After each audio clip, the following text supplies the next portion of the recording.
Kebenaran adalah kebenaran. Semakin Katakan hari iya untuk kasus iya, korupsi bukan katakan berkurang, tidak tetapi untuk ternyata tidak. semakin bertumbuh dan semakin berkembang polanya. Jadi seolah-olah mereka pelaku-pelaku itu semakin pandai di dalam mengolah sehingga untuk mendeteksinya semakin sulit, tetapi begitu ketahuan semakin luar biasa. Ada seorang kader partai politik yang terang-terangan menyatakan bahwa jika undang-undang ini ingin disahkan, maka itu semua tergantung dari ibu. Ada apakah dengan undang-undang perampasan aset sehingga ibu atau sang ketua umum yang lainnya kok diam-diam saja? Kopi dan tos.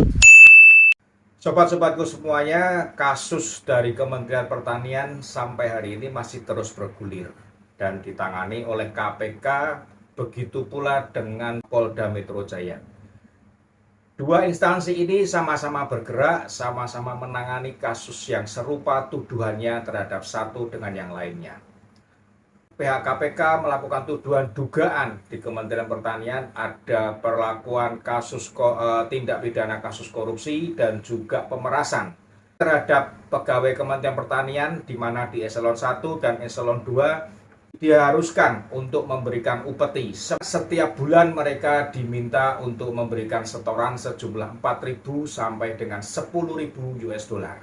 Dari hasil itu, mantan Menteri Pertanian Syahrul Yassin Limpo diduga menikmati hasil sejumlah 13,9 miliar rupiah yang dinikmati bersama-sama dengan dua orang stafnya, yaitu Sekjen Kementerian Pertanian dan seorang direktur di Kementerian Pertanian. Pada saat penggeledahan di rumah Syahrul Yassin Limpo ditemukan uang tunai sebesar 30 miliar rupiah dalam bentuk pecahan uang asing maupun pecahan mata uang rupiah.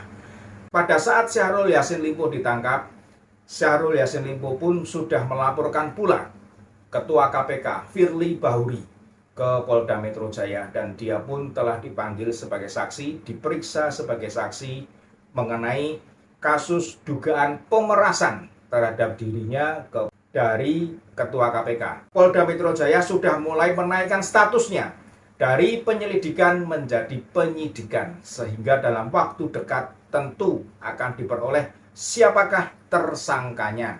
Nah, Polda Metro Jaya melakukan sebuah hal yang baru, metode yang baru di dalam memeriksa, yaitu mereka akan memanggil ahli mikroekspresi.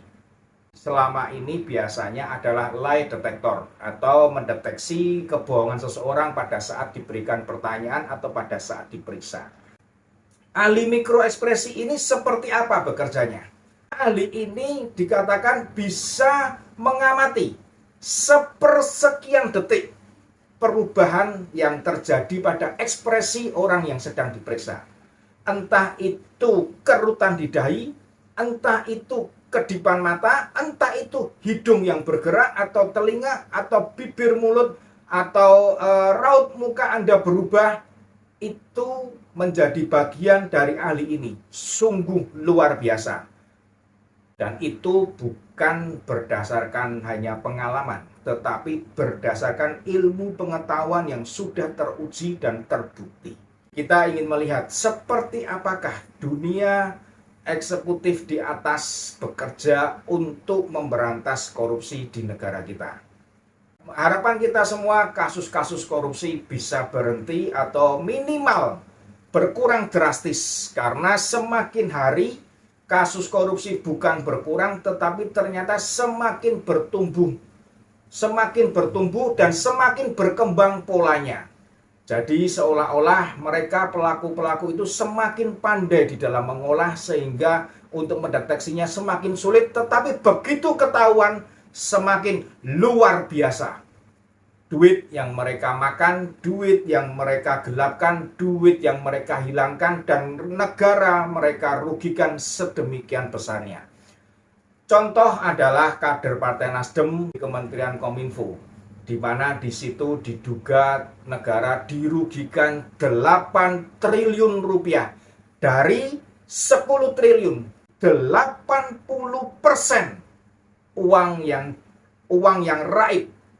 Nah, sobat-sobatku semuanya, Jangan-jangan jika ini tidak diberikan sanksi yang sangat berat, maka kedepannya nanti bisa 100% uang dari negara itu hilang lenyap, tidak tahu rimbanya. Apakah efek jera masih bisa diharapkan berfungsi dengan baik?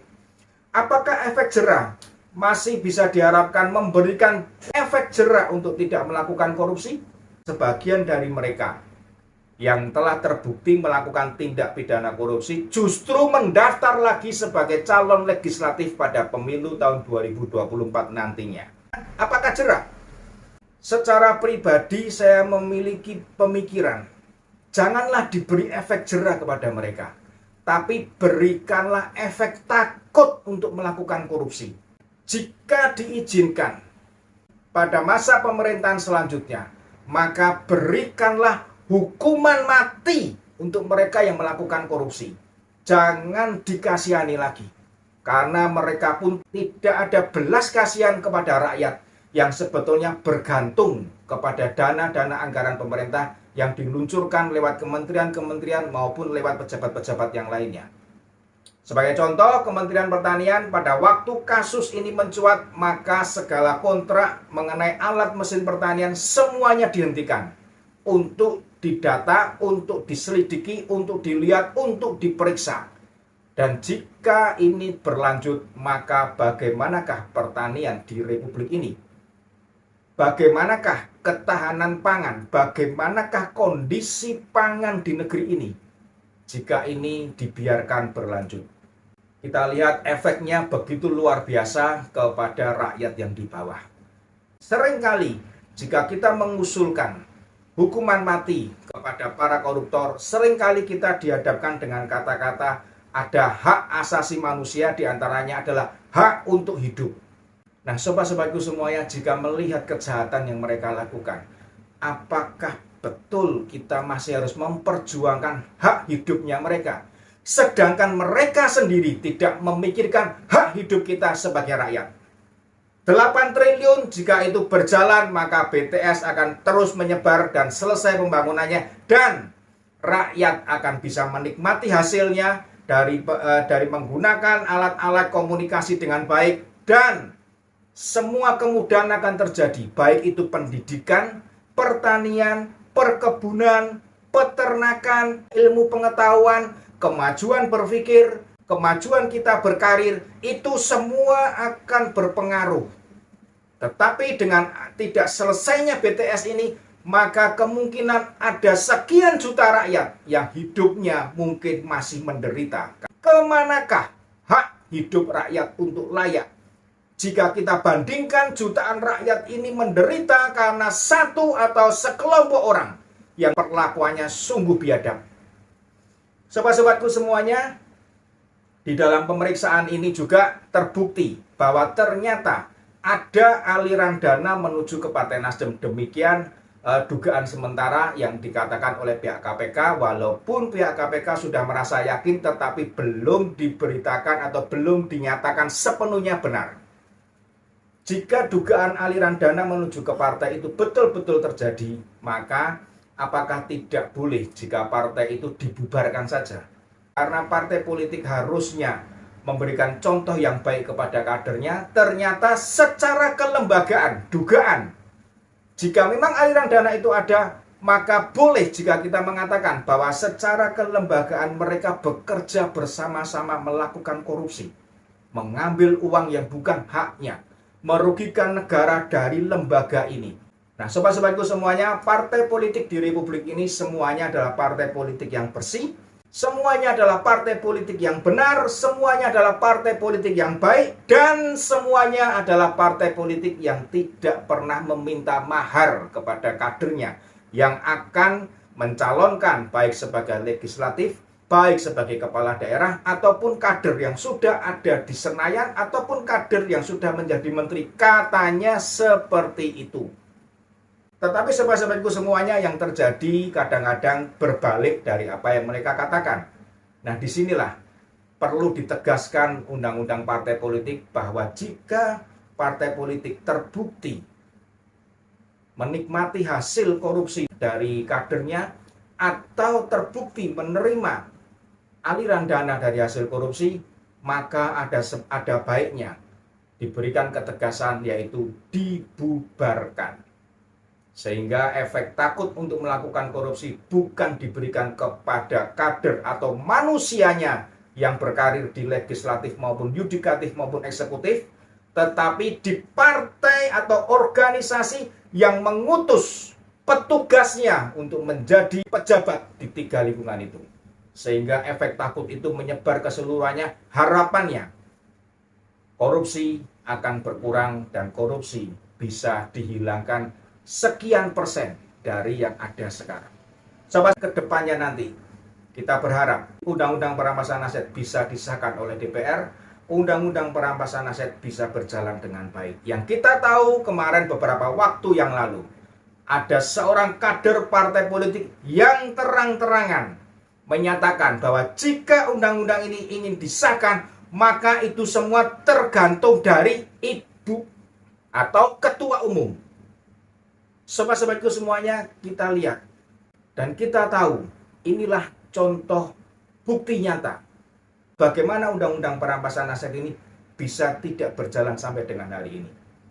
Karena dari agenda prolegnas yang ke depan ini berlangsung, ternyata pengesahan undang-undang perampasan aset tidak ada lagi di dalam rencananya.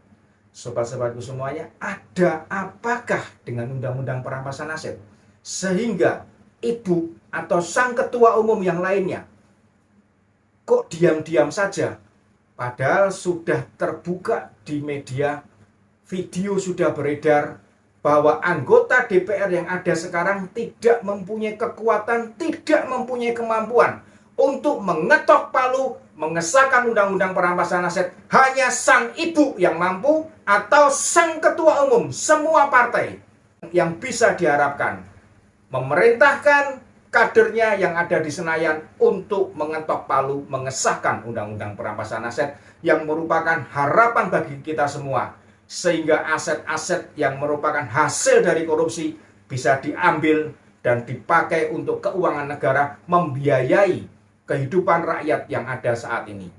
Indonesia akan maju jika pribadi yang ada saat ini sebagai pejabat memiliki hati nurani, benar-benar bekerja untuk rakyat, bukan untuk dirinya, bukan untuk partainya, bukan untuk perutnya masing-masing.